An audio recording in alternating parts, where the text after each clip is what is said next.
Salut Electric Rescue, tu m'entends? Ouais, Ça va? ouais, très bien.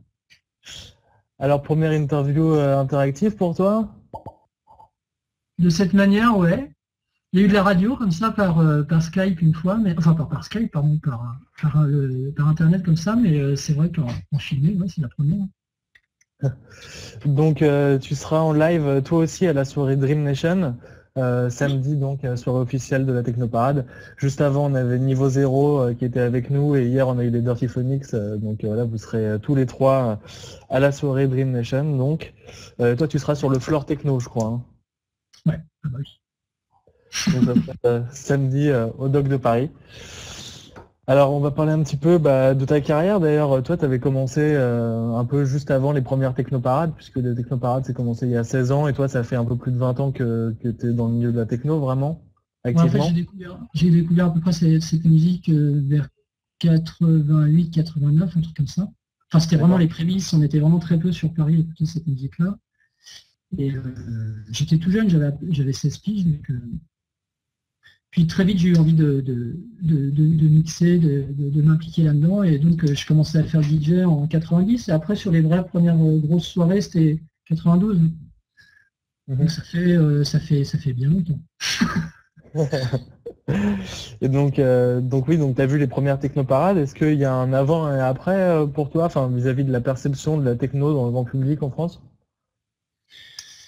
Il y a eu une plus grosse médiatisation à ce moment-là parce qu'il y a eu les chaînes télé qui ont commencé à s'intéresser et pas forcément les bonnes, mais et qui ont par la suite transformé, déformé à mal notre message pour faire du spectaculaire Et- mais voilà, par contre, le message, le vrai message, il était déjà passé avant la technoparade pour le public concerné, intéressé et qui a grandi naturellement. Voilà.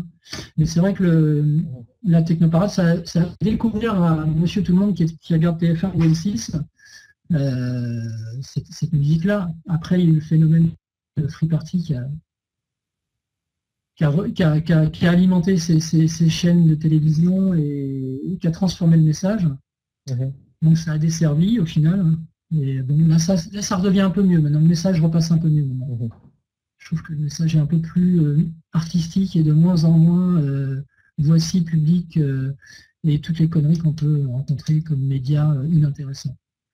Bon, Ça veut dire que la techno est rentrée dans les mœurs? pas de tous, parce qu'il y a quand même des gens qui arrivent bientôt à faire 33% des suffrages auprès des gens et qui pensent encore que le hip-hop et la techno sont des musiques de merde et d'étrangers dangereux pour la France. Donc, tous les gens qui votent pour ces connards-là, et je pense qu'il y en a même quelques-uns qui écoutent malheureusement, qui regardent, déforment complètement la réalité et eux-mêmes utilisent les méthodes spectaculaires des mauvaises chaînes de télévision pour transformer tout ça. Enfin bon, on vit dans un drôle de monde. Certes. Bon, on va parler un petit peu de ta musique. Toi, tu gravites en bonne place quand même dans la scène techno depuis donc, comme on disait, une vingtaine d'années. Moi, est-ce que Voilà. tu définirais ta manière d'aborder ce genre? Simplement, et avec la musique en raisonnement primaire. Après, j'ai été élevé à la rave, donc je suis un enfant de la rave et donc je mets de côté le côté starification des artistes et des DJ et plus le côté show, enfin spectacle et évasion et prise de bon temps pour le public pendant le temps d'une nuit et le temps de la semaine quand on écoute. Et voilà, plus le côté musique et profiter de la vie que autre chose, quoi. Donc voilà, c'est un peu le fondement de ma personnalité, c'est vraiment plonger à fond dans la musique et le partage avec un public simple et pas forcément un public snob ou alors bête, enfin voilà. Donc, tu te sens comme un hédoniste de la techno. Oui, voilà, c'est un peu ça. C'est pour ça que je m'entends très bien avec les gens d'Astropolis, par exemple, parce qu'ils ont exactement la même vision des choses que moi. Je suis pas du tout Mhm. stratégique ou quoi que ce soit. J'essaye un petit peu de l'être parce qu'il faut l'être aujourd'hui, mais je n'ai pas beaucoup de calculs. Je fonctionne au plaisir plus qu'à la du bien. Donc, Donc voilà, encore une fois, la musique et le fun en premier, quoi. D'ailleurs, est-ce que c'est pour ça que tu as sorti que 2 albums long format depuis le début? Est-ce que c'est juste parce que tu ressens pas forcément le besoin Non, j'adore le format album. D'ailleurs, je suis en train d'en finir un, mais non, j'adore le format album. Ce qu'il y a, c'est que j'ai mis du temps à le faire parce que je voulais que le premier soit vraiment un vrai album, ce qui était le cas. Le premier, je l'ai fait en 2004, 2005, je sais plus. Le deuxième, il m'a été refusé, donc il n'a jamais vu le jour. Ah bon? Enfin, je suis honnête à ce niveau-là. Après, j'ai eu la chance de croiser la route de Bedrock qui est venu me chercher et qui m'ont dit vas-y, carte blanche, fais un album. J'ai fait vous êtes sûr, vous, Bedrock, label un peu progressive et underground, et moi, artiste underground débile, vous voulez un artiste, un album de moi et oui, en fait, ils sont venus vraiment me chercher pour moi. Alors j'ai eu du mal à l'accepter au début, le fait d'aller signer sur un label comme ça. Puis je me suis dit, au moins eux, ils viennent vraiment me chercher pour ce que je fais, et pas pour des raisons obscures, c'est sain et hop. Voilà, ils n'ont pas vendu des millions. Donc c'était vraiment musical, donc j'ai foncé. Aujourd'hui, c'est vrai que ça me dessert par rapport à certains labels un peu underground et tout ça. Et puis j'en ai refait un autre, Comment ça te dessert? Il va y avoir certains artistes ou labels qui me boudent un peu parce que j'ai été signé chez le grand méchant Lou, tu vois, des labels un peu overground ou des labels comme Cocoon ou Boys Noise. Seulement le problème c'est que les gens font trop de musique avec leurs yeux et pas assez avec leurs oreilles et ils n'ont pas écouté forcément ce que j'ai sorti sur ces labels-là, et quand tu écoutes ce que j'ai sorti sur ces labels-là, c'était juste de la techno façon électrique rescue, sans recette particulière. Mais bon, on vit dans un monde comme ça où les gens font plus de musique avec leurs yeux qu'avec leurs oreilles, donc faut en tenir compte aussi. Ouais. Voilà, donc moi je suis pour moi la musique c'est pas une sectorisation, c'est un partage, et à partir du moment où la personne la réceptionne bien devant toi, pourquoi ne pas la partager? Là il s'est trouvé que c'était Bedrock. C'est vrai que je suis plus à jouer de la musique sur des labels très pointus que de la musique sur des labels comme ça. Ouais. C'est plus ma vision des choses, mais c'est plus une question de couleur musicale et pas de snobisme voilà, c'est juste ce son très roots, très rave du début des années 90 qui m'a toujours fait vibrer, donc je joue celui-là. Voilà. Après il est vrai que j'ai été approché par des labels plus underground qui n'ont pas cette éthique-là forcément, mais ils sont venus me chercher pour ça, donc voilà. Mais je suis en train de faire un peu chemin arrière quand même, parce que je me rends compte que la scène, de toute façon, elle est très sectorisée, et que si tu n'es pas sectorisé, c'est plus dur. Donc j'essaye je fais des alias. Déjà, j'en ai un qu'on connaît bien, et là, je suis en train d'en lancer un nouveau, un peu plus, un petit peu plus sombre, un peu plus, pour essayer de me mettre un peu dans le moule, bien que je ne serai jamais dans le moule, mais au moins, voilà. En fait c'est juste une question de business. Ouais, c'est de la connerie. C'est de la connerie. Moi, j'écoute tout ce que je reçois, quoi. Enfin, la musique, il faut l'écouter avant d'en parler, quoi. Il y en a beaucoup qui en parlent sans avoir écouté. Donc ça veut dire qu'en fait, maintenant, pour sortir une production dans un label, il faut que ce soit un package et vendre aussi bien l'image que le son. Ouais. Il faut que ça corresponde et que ce soit cohérent. On peut pas... le son, au final, ne prime plus. Il faut vendre un produit. Mais à la limite de la mode et de la musique, quoi. C'est-à-dire qu'à un moment donné, tu fais de la musique ou tu fais de la mode ou d'image ou du people, ou moi je fais de la musique. Alors j'essaie de devenir un peu plus calculateur à ce niveau-là, mais surtout pas dans le studio. Par contre, dans le studio, je fais mon truc et après je fais mes classements de morceaux. Voilà. Ça doit être totalement libre au studio, sinon. Oui, évidemment. D'ailleurs, en parlant de musique, on va se mettre un petit son peut-être. Est-ce qu'il y a un morceau que tu as envie qu'on écoute de ton deuxième album, Sonic Architecture? Bah, t'as passé celui que je préfère passer à la suite plutôt que de revenir trop en arrière. Ce qui est intéressant, c'est plus de faire découvrir que de faire écouter des choses que les gens ont déjà entendues. Je trouve. Je te laisse mettre ce que tu veux. Ouais, un petit peu j'aime pas le terme exclu, mais un petit peu de fraîcheur, quoi. Parce que là, c'est vrai que Silky, pour moi, c'était celui qui me représente le plus en septembre 2014, des morceaux de l'album. Donc je ferais bien écouter le Affine qui va sortir à la fin du mois, là, un morceau qui Ouais. s'appelle Eridani. Alors, j'ai le lien YouTube là sous la main, je te le mets. Alors attends, c'est toi qui vas aller. Regarde, tu vas le chercher toi-même sur YouTube en fait. Je mets l'application. Regarde, Ouais. là tu peux chercher dans la barre de recherche ta vidéo. Bah, j'ai le lien directement, si tu veux. J'ai fait un copier-coller un copier-coller du lien. Je suis pas sûr que ça marche. Essaye de rechercher la vidéo dans l'application juste devant, ici. Tu vois. Je pense que ce sera plus simple. Hop. Merde, si je mets pas un E devant, ça va pas marcher. Eridani. Paf. Il marche. C'est celui-là. Ok, donc on écoute le morceau et tu nous parles après. Ouais. Tout de suite. Je peux danser dans le salon?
Electric Rescue, es-tu là?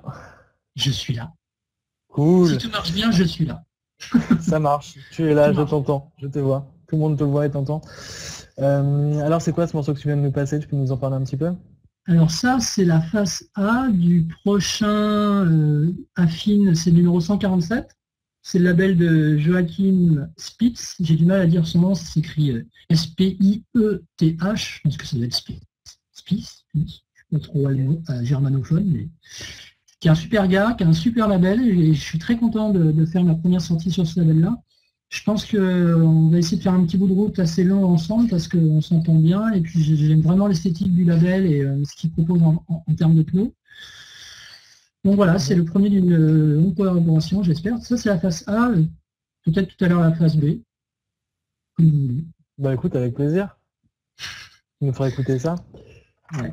Et je vais rappeler aussi aux gens qui nous écoutent que tu seras en concert donc samedi au Dock de Paris pour la soirée Dream Nation, donc la soirée officielle de la Technoparade. Tu seras sur le floor techno. Tu sais à peu près à quelle heure tu joues? Bon, moi, je joue tôt parce que je suis le local je suis un des locaux de l'événement, donc c'est les grosses stars enfin, ce qu'on appelle des grosses stars qui jouent le tard, c'est normal. Donc moi, je joue de 22h à 22h30 de mémoire. D'accord. À 23h30, pardon. Une demi-heure de set, c'était un peu court. Hein? C'est pas mal comme horaire, surtout que Pardon? la soirée commence tôt. Je crois que ça commence à 20h. Ouais. Ouais, mais c'est vrai que d'habitude, je suis plus là pour achever les gens en fin de nuit. Mais bon, c'est bien aussi de commencer et de les accueillir. Donc, il n'y a pas de problème pour moi avec ça. C'est bien, ça apporte un peu de variété dans tes soirées. Oui, ça change. J'adore, tu vois un truc, j'adore faire les warm-up au Rex. Je m'éclate parce que je commence vraiment très électronica avec que des atmosphères et tout ça, et je fais une grosse montée de 3 heures en techno et je me régale. Ça permet de passer des choses que tu n'as pas l'habitude de jouer tout au long de l'année. Et là, au moins, pendant ces horaires-là, tu peux te permettre des choses un peu plus expérimentales, bizarres, mélodieuses, enfin, plus voyage en fait. Alors qu'à 4 du mat, il faut y aller, quoi. Si tu n'envoies pas le machin, tu fatigues les gens, quoi. Donc, voilà. Ouais. Donc c'est bien. D'ailleurs, tu parlais du Rex, t'es résident là-bas, je crois. Ouais. Quand est-ce qu'on Ouais, peut t'y retrouver? Alors la prochaine, je viens d'en faire une la semaine dernière, donc du coup la prochaine, là, vu que moi normalement je suis tous les 2 mois, mais là, vu qu'il y en a eu 2 de rapprochés, donc la prochaine est dans 3 mois, c'est le 5 décembre. D'accord, donc 5 décembre au Rex. Ouais. Electric Rescue. Je voulais parler de Laurent Garnier parce que j'ai vu que tu le citais pas mal de fois dans ta biographie sur ton site internet. Ouais. C'est une de tes principales influences donc. Ouais. C'est qui pour toi le Laurent Garnier de la nouvelle génération? En fait, Laurent, c'est pas une influence musicale, c'est une influence de parcours. C'est-à-dire que je suis pas à fond dans tout ce qu'il fait musicalement. J'adore ce qu'il fait en electronica, en downtempo, tout ça. Il y a quelques trucs en techno, mais le côté, tu vois, plus jazzy, tout ça, c'est vraiment pas ma came. Mais par contre, c'est au niveau éthique et au niveau parcours que c'était un peu notre papa. Il nous a montré un peu les directions à prendre par rapport à des attentes que des gens comme moi peuvent avoir au niveau. Enfin, voilà. Ce qu'on a dit tout à l'heure, quoi, hédoniste, etc. Et au niveau musique qualitative en même temps. Ça peut être la fête, mais il faut quand même que la musique, elle soit belle, enfin élégante. Ouais. Voilà, donc c'est dans ce sens-là où Laurent est très très important pour des gens comme moi. Voilà. Et la suite, c'était quoi déjà? Excuse-moi, j'ai des fois un peu un cerveau de poisson Il n'y a rouge. pas de souci. J'allais te demander pour toi qui était le Laurent Garnier de la nouvelle génération, s'il y en a un. Il n'y en aura pas. Il n'y en aura pas. Non. Chaque personne est unique. Chaque personne aura. Maintenant que tu me demandes en qui je crois aujourd'hui, je peux te dire, j'en ai plein. Oui, c'est la question en gros. Hein.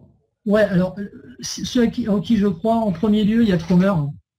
Tromer qui a un autre alias aussi à côté et qui est en train de construire son parcours de manière solide. Tromer, pour le coup, il avait sorti un EP il n'y a pas très longtemps avec des sonorités un peu jazzy aussi. Ouais, c'est celui que j'ai pas aimé. Ah, bah voilà. Non, mais c'est un ami, hein, Tromer, donc il sait, il n'y a pas de... mais je crois vraiment en lui parce qu'il a une largeur musicale énorme, il a des idées énormes, il compose à une vitesse affolante, mais c'est pas la vitesse affolante qui fait que ça réduit en qualité. Il est incroyable. Ce mec est incroyable. Ouais. Voilà. Après, il y en a d'autres. En France, il y a Antigone, en qui je crois vraiment. C'est pareil, lui, il est assez exclusif dans ses sorties. Je ne sais pas comment il bosse et tout, je ne sais pas s'il fait que ça. Donc, c'est vrai qu'il n'y a pas beaucoup de sorties, mais chaque sortie est élégante. Je vais en oublier plein, c'est con, parce qu'il y en a plein en France des biens. Et puis, vu que j'ai, comme je te disais tout à l'heure, un cerveau de poisson rouge, il faut le temps que ça vienne. Du coup, qui sait? Il y a Zadig, mais Zadig, il a mon âge. Ouais. Zadig, il a mon âge, donc on ne peut pas dire que ce soit un tout frais, tout nouveau. Il est là depuis longtemps. J'adore ce qu'il fait. Il y a mon pote Maxime Dangle aussi, mais si je te donne tous les noms de mes potes, parce qu'en général, quand je kiffe une musique, j'essaie de rencontrer les gens, puis quand ça accroche, on va plus loin. Donc, je vais te faire toute la liste de mes potes. Il y a Matt Ben aussi, en qui je crois. C'est pas forcément mes sonorités, mais je crois beaucoup en Matt Ben. Qui c'est que j'ai oublié, putain, avec qui je vais me fâcher après l'émission? Je sais plus. Je sais plus.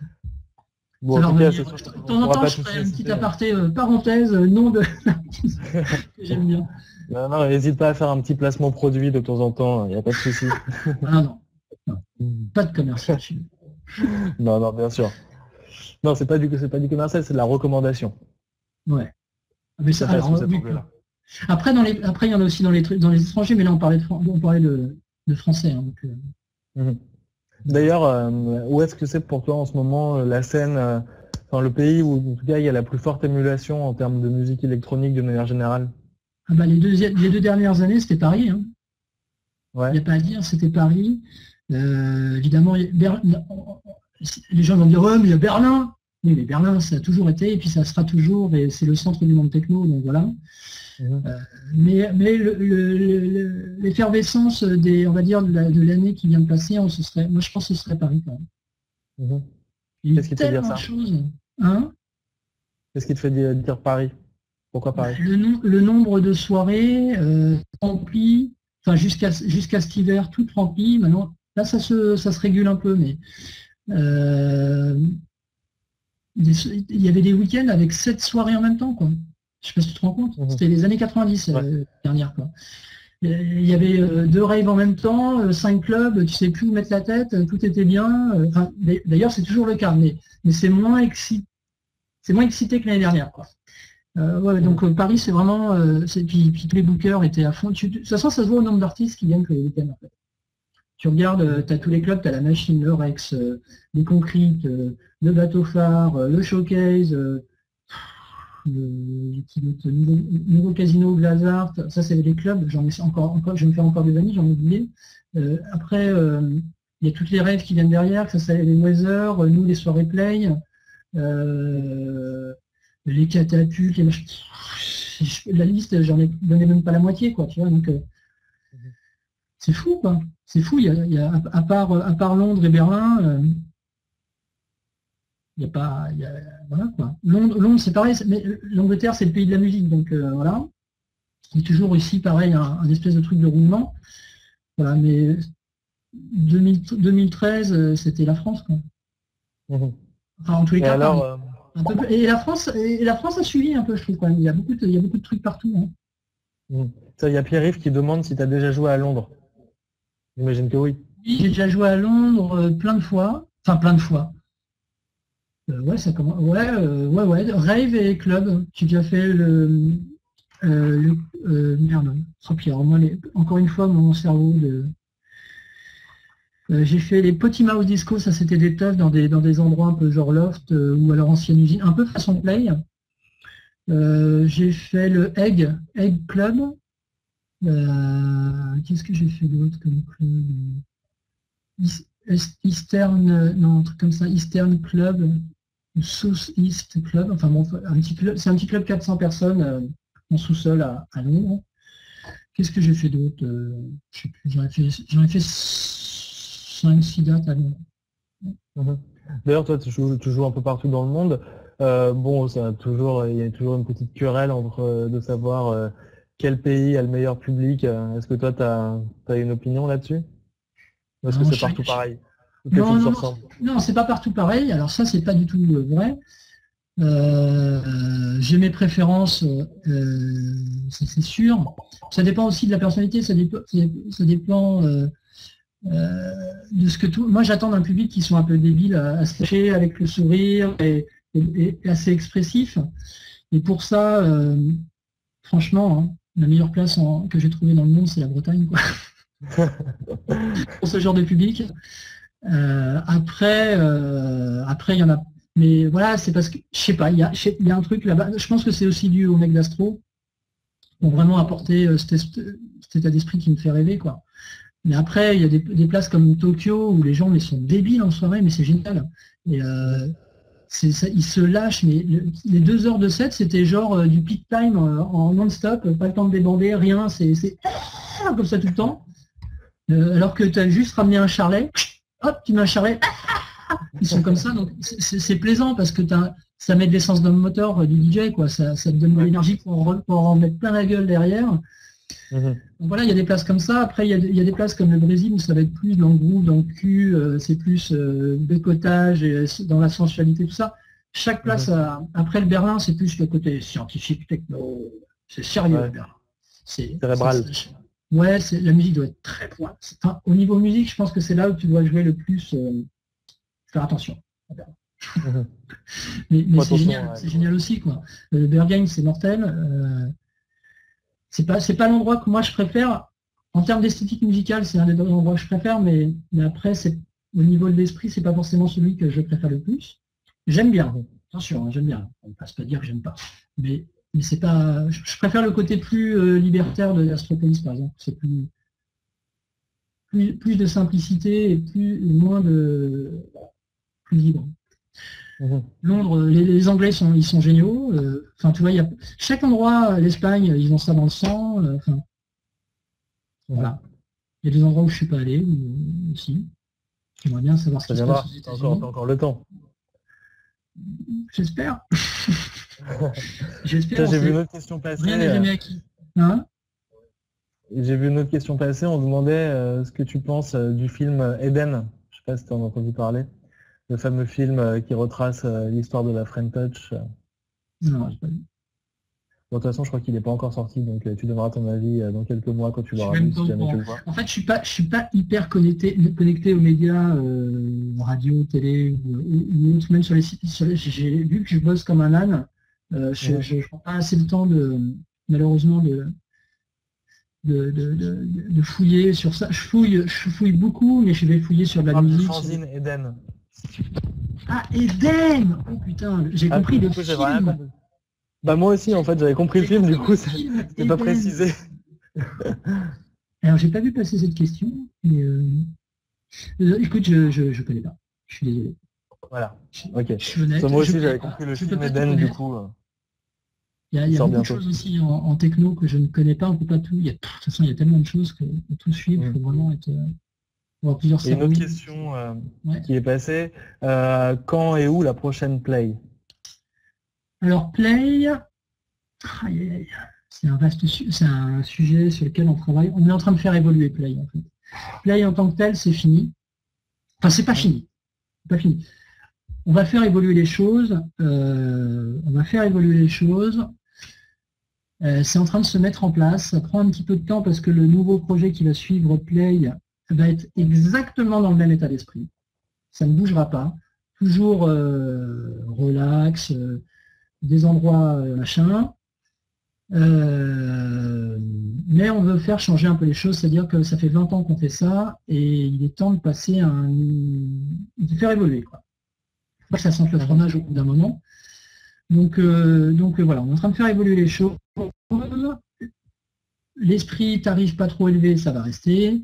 L'esprit cool, ça va rester. Tout ça va rester. C'est juste que le format va être un peu changé, donc on est en train de bosser dessus. Ce matin, j'ai eu certainement une bonne nouvelle par rapport à ça. Soit fin d'année, soit début l'année prochaine, vous allez avoir du nouveau. Voilà. Voilà. Ok, donc je ne peux pas en dire plus. Play n'est pas mort, Play est en mutation. Voilà. D'accord. Affaire à suivre donc. Ouais. Je ne peux pas en dire plus parce que tant que tout n'est pas sur le papier, si tu veux, voilà. Mais ça risque d'être bien cool. Ok, bon. En attendant, en tout cas, on peut te retrouver donc samedi au Doc de Paris pour Ouais. la soirée Dream Nation, donc soirée officielle de la Technoparade, donc sur le floor techno jusqu'à 23h30, c'est ça? 22h30, 23h30, tu m'as dit? Si j'ai bien Après, on retenu. ira voir des coups. Voilà. 23h30 et après, on va voir des coups. Et écoutez, Ah, les autres. Après moi, juste après moi, il y a DJ Deep que j'adore, qui est en bas. ouais. Lui, c'est pareil, c'est un vieux comme moi, donc pour moi, c'est pas une. Tu vois, par rapport aux artistes de tout à l'heure. Mais lui, au niveau éthique de son label, au niveau d'éthique de sa musique et tout, j'adore. J'adore. Mhm. D'ailleurs, si un jour j'avais la chance de pouvoir être sélectionné pour sortir sur Deeply Rooted, j'y vais les yeux fermés, les bras noués et les jambes attachées, quoi. Il n'y a pas de problème. Ouais, tu lui glisseras le mot samedi soir après ton set. Il le sait, il le sait. Il le sait, j'ai envoyé des démos. Ok, bah écoute, je vais te libérer. Merci beaucoup à toi, Electric Rescue, d'être venu avec nous. Peut-être que tu as une autre actu à faire passer avant de nous quitter. On parlait de la phase B tout à l'heure, peut-être. Ouais. Peut-être. Alors, alors, faut que je le retrouve. Alors, comment ça va? Hop, hop, hop. Là-haut, tac. Et l'autre morceau s'appelle Cratère. Ok, cool. Donc Est-ce que phase ça- B. Il y a sort bien. Rin, à vous de choisir, Rin ou Cratère. Il y a deux morceaux sur la phase B. Je sais pas, peut-être qu'un des internautes a envie d'en entendre une. Alors, Rin ou Cratère, attention. Hein. Attention, est-ce que ça va se manifester là? Est-ce que ça va se manifester? On attend Rin, 10 secondes, après c'est moi qui choisis. Cratère. Allez, je fais un compte à rebours. 5, Allez. 4, 3, 2, Cratère, tu vois. Cratère. Ça a marché. Allez, c'est parti.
Allô, allô? Ça y est.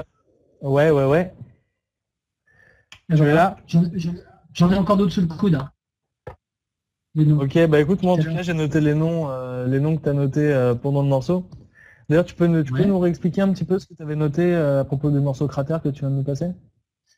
En fait, le morceau cratère, en fait, je me suis tapé un délire, aller fouiller sur Internet, chercher des trucs un peu. Parce que tu vois, ce morceau-là, il est un peu spatial. Enfin, je sais pas, ça me fait penser un peu à un truc un peu spatial, délire, quoi.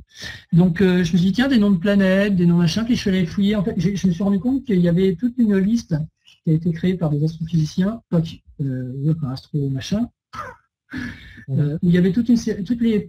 En fait, il y a plein de planètes qui ont été découvertes qu'on ne sait pas, et ils ont donné des noms. Donc j'ai pris les noms de certaines planètes pour donner. Voilà.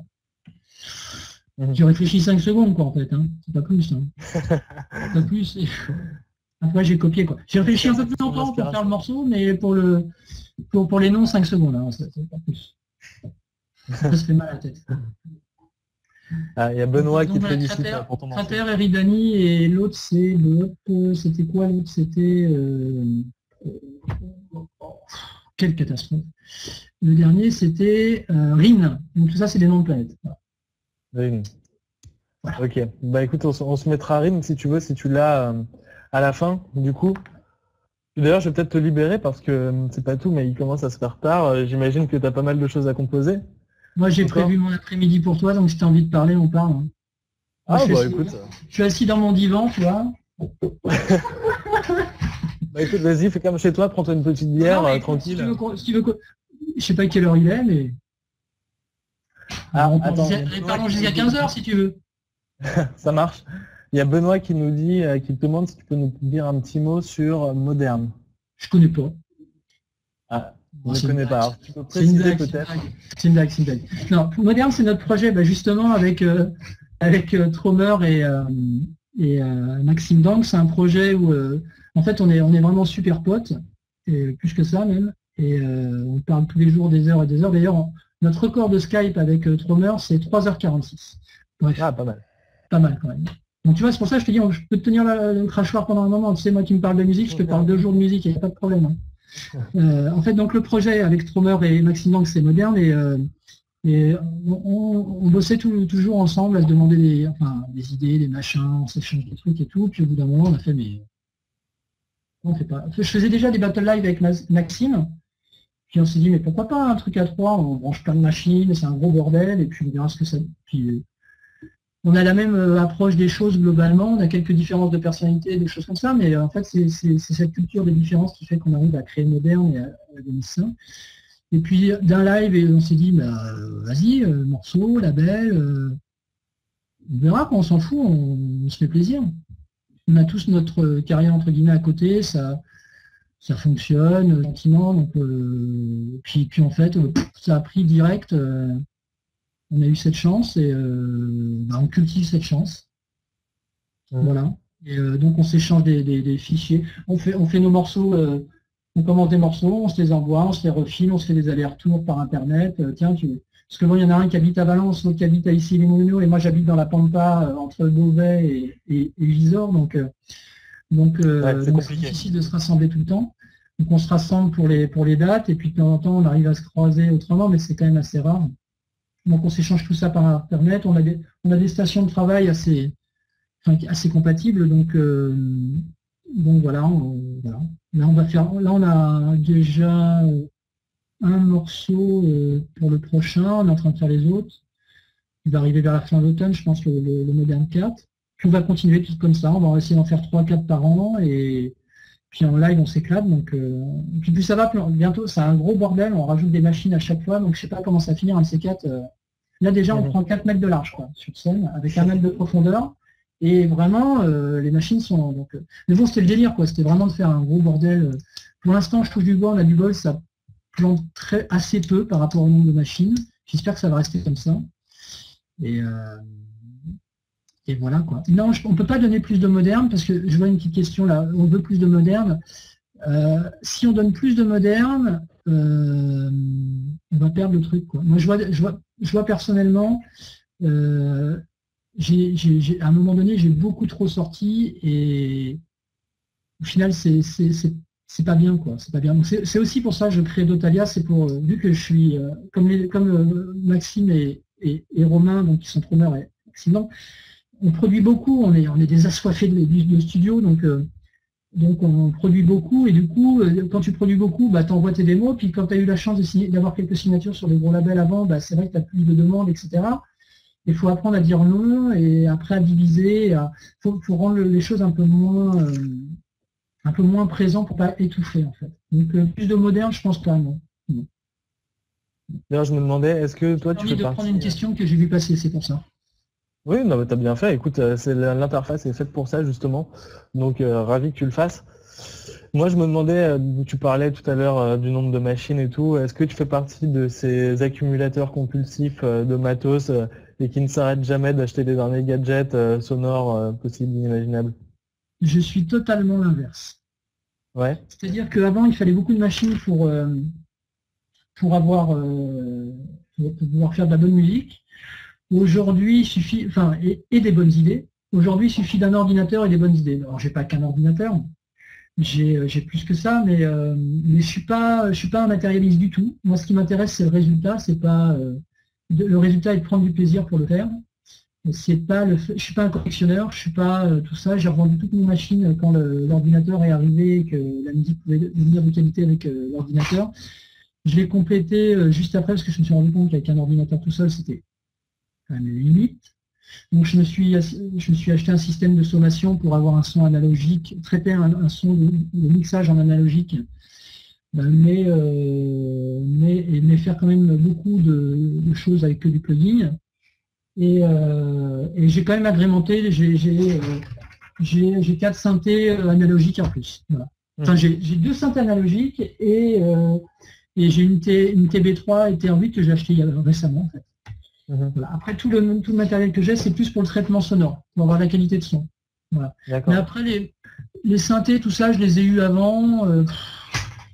Je suis pas. Voilà, ce qui m'intéresse, moi, c'est le son, c'est travailler le son. Les outils que j'ai besoin de me sentir à l'aise avec. J'ai pas besoin d'avoir un musée, quoi. Je suis pas. Voilà, c'est vrai qu'on est toujours. Les gens sont souvent attirés par ceux qui ont plein de synthé, tout ça. J'en ai rien à foutre. Il n'y a rien à foutre. Moi, ce qui m'intéresse, c'est d'avoir les bons outils pour vibrer, quoi. Après, je ne suis pas possessif du tout, je ne suis pas du tout matérialiste. Ça rentre pas dans mes... Ce qui m'intéresse, c'est faire de la musique, mais c'est pas de posséder des choses. Maxime, lui, est pas matérialiste, mais plus, lui, il aime bien, c'est un bidouilleur, tu vois, c'est le savant fou, Maxime. Bah, je sais pas si tu as vu passer son LED Live. C'est super. Possible. Je vous laisse aller voir le LED Live de Maxime, c'est fantastique. Ouais. Lui, il aime bien avoir des synthés modulaires, des machins. C'est un peu c'est un laboratoire, son studio, quoi. Il va rechercher des trucs, des machins. C'est pas le côté possessif des choses, c'est un bidouilleur, quoi. Quand vous allez aller voir donc, le LED Live, vous comprendrez que c'est lui qui a tout fait. Bah, on peut regarder d'ailleurs si tu veux. Oui, d'ailleurs, le LED Live, alors attends, c'est simple. Il doit y avoir un Maxime d'angle.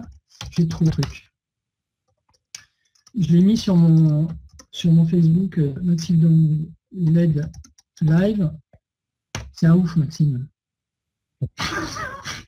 C'est un ouf, mais il faut halluciner. Mais non, je suis pas geek. Et, tu vois, il te met des trucs.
voilà. Voilà. Donc c'est lui qui a fabriqué ça tout seul.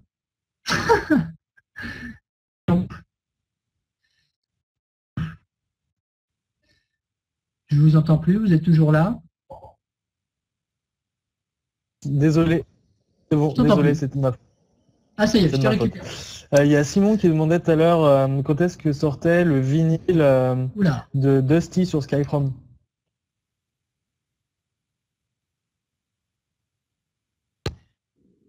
Il sort... Alors, on a eu un petit problème de pressage par rapport au vinyle. Ça va pas tarder. J'ai pas de date précise, mais il faut rester connecté. Ça devrait arriver... On est combien là? Ça devrait arriver d'ici maximum 15 jours. On a eu un problème au pressage, en fait. Il y a eu pour un pop sur le disque, on a été obligé de represser. Et je suis dégoûté. Donc, on a perdu une bonne quinzaine, je pense une quinzaine de jours. Ouais.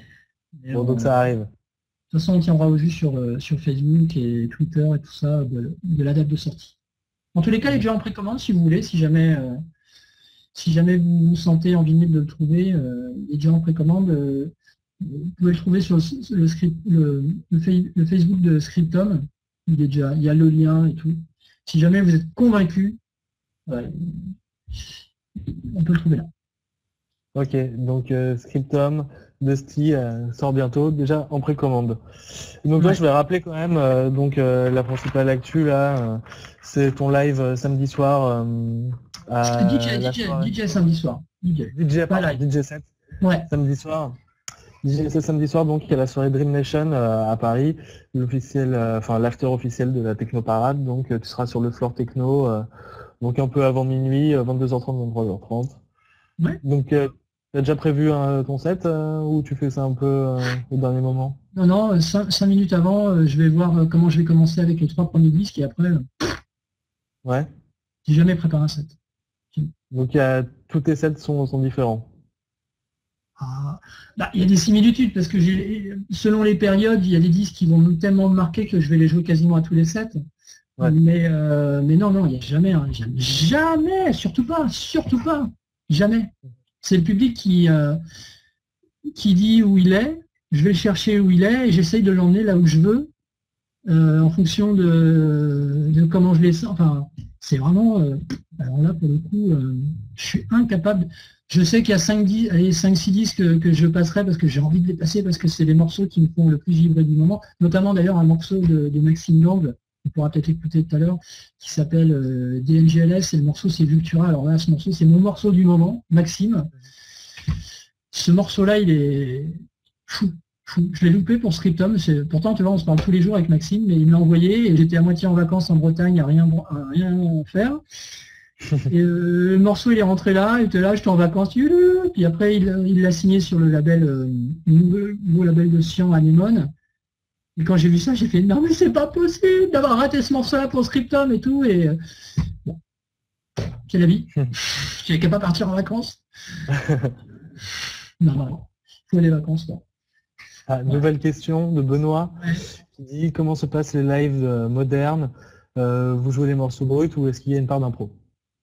Alors en fait, au début, les premiers, vu qu'on était un peu, oh là là, comment ça va se passer et tout, on laissait quand même, on essayait de pas trop sortir des rails. Et aujourd'hui, c'est un beau, on va dire, aujourd'hui, c'est 80% d'impro.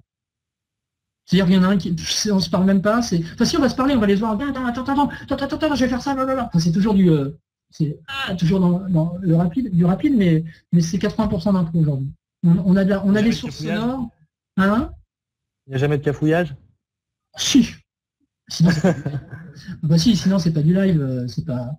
Si, des fois il y a des plantages et tout, on est obligé de relancer, on met une grosse reverb, on fait croire que c'est un effet ou une map. On fait des tricheurs. Paf, et on relance la machine pour tout se resynchronise. C'est en fait le gros problème de tout ça, parce qu'il y a, je sais pas, on doit y avoir pas loin on doit être entre 20 et 30 machines au total. Et à un moment donné, il faut que tout le monde soit synchronisé. Et s'il y a quelque chose qui se désynchronise, c'est la cacophonie, quoi. Donc il y a des moments, il y a des lives, ça ne va pas arriver du tout. Alors là, on est heureux, ça n'arrive pas du tout. Puis il y a des lives où ça va arriver 2-3 fois, où la synchro se barre, on ne sait pas pourquoi, c'est passé un truc. Et là, il y a l'ordinateur maître qui doit être arrêté et relancé pour relancer tout, comme l'ordinateur chef d'orchestre qui doit relancer l'ensemble des machines, donner le tempo MIDI à toutes les machines. Alors du coup, on est obligé de faire une espèce d'effet avec soit du delay, de la reverb, du delay avec un gros feedback, des trucs comme ça pour faire une espèce de nappe d'ambiance, le temps de relancer la machine. Et puis après, on repart. Il y a du coup, il y a... Mais par contre, c'est vraiment maintenant aujourd'hui 80% d'impro. Puis on se dit quand même, faut pas être non plus que dans l'impro parce que déjà on peut peut-être saouler les gens parce qu'ils n'auront pas leur repère de morceaux, tout ça. Donc, faut quand même, ils nous connaissent tous individuellement.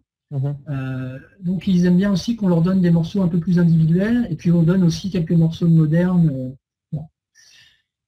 Mais le kiff c'est de partir un truc, de se regarder avec nos petits airs malins, genre ah tiens, hop, moi j'envoie le côté drum, tiens moi j'envoie le côté basse, machin, et le côté effet, tiens moi j'envoie le lead, machin. Puis comme un groupe de rock en fait, sauf que c'est un groupe techno. C'est vraiment le but, c'est d'arriver à ça, quoi. Et de recréer des. Il y a quelques morceaux qui sont, je pense qu'ils viendront à l'avenir, qui seront dus à des expériences, on sera devenu fou en live et que les gens seront devenus fous aussi, on dira mais attends, mais ça, ce qu'on a fait là, faut qu'on le mette dessus, quoi, faut qu'on fasse un disque avec, quoi. J'espère qu'on en arrive là un jour. Les expériences de live qui se transforment en disque, ça ce serait l'objectif, ce serait un des objectifs pour Moderne, ce serait vraiment ça, quoi. De se dire, vous les enregistrez vos lives? On en a enregistré quelques-uns, on en a diffusé 2, je crois. Le premier qu'on a diffusé, là, il n'y avait pas beaucoup de paroles impro parce qu'on était comme ça, on tremblait, quoi. C'était le premier. On a enregistré un truc à Toulouse qui était vraiment pas mal. Ça, c'est le deuxième qu'on a diffusé. Entre-temps, il y en a eu un à Marseille. Je crois pas qu'on l'a enregistré à Marseille. Et Astropolis, on l'a enregistré. Mais mal, il est complètement pourri, indiffusable, et là on est débuté parce qu'à Astro on a fait 4 heures je crois de live, on a commencé vraiment ambiante, dub tempo pendant 1 heure et demie, et après on est monté progressivement et tout, nous on s'est régalé, c'était vraiment un chouette voyage, et enregistrement fort, et on est débuté parce qu'en plus on a eu une opportunité sur un festival qui est le MUTEC, et ça les aurait régalés, quoi. Ça les aurait régalés parce qu'ils sont pas trop, tu vois, c'est un peu MUTEC, c'est un peu intelligent techno, machin, tout ça. C'est génial, enfin il y a plein de trucs géniaux. Au Canada, c'est ça? Ouais, voilà. Ils sont à Montréal. Ils font peut-être d'autres choses, je sais pas exactement, mais eux ils sont très dans la musique comme ça, la recherche, les choses comme ça et tout. Et ce côté live, electronica jusqu'à techno, ça leur aurait plu et on voulait leur diffuser, on nous l'a demandé et on n'a pas pu. Et là on était, mais j'espère que ça ne nous fermera pas les portes de ce festival quand même, qu'on aura la chance d'y aller, mais c'est la vie, hein, c'est comme ça. C'est du live, quoi, donc tu peux pas, des fois ça merde. C'est comme ça, le vrai live en tous les cas, c'est comme ça. Quand tu as la base et que tu as juste appuyé sur Start-Stop et que ça déroule et que il y a moins de couilles, c'est sûr, hein. Mais quand tu as 20 à 30 machines sur la table et que faut que ça roule, forcément tu as des couilles. C'est comme dans les groupes même les groupes qui sont sur scène et tout, il y a toujours des trucs, on n'entend rien, et il y a des couilles aussi. La dernière fois, je suis allé écouter Dépêche Mode, un des groupes qui m'a mis à la musique. Je suis allé écouter à Bercy la dernière fois, il y avait des couilles de son aussi. Alors, les gens sont moins tolérants pour des trucs, des grosses machines comme ça, mais les mecs qui jouent de la musique derrière, c'est des humains, hein, c'est pas des machines, quoi. Donc, bien sûr. Cool, quoi. Donc voilà. Je ne compare pas Dépêche Mode, hein. Mais non, mais c'est pour dire que même les gros calibres, eux, sont à mon truc, quoi. Donc, mais à rigueur, un live sans problème, moi ça me fait chier en fait. C'est comme un DJ set sans disque qui décale. Ouais. Je voulais poser une question avant qu'on se quitte parce qu'il est déjà 15h et ouais.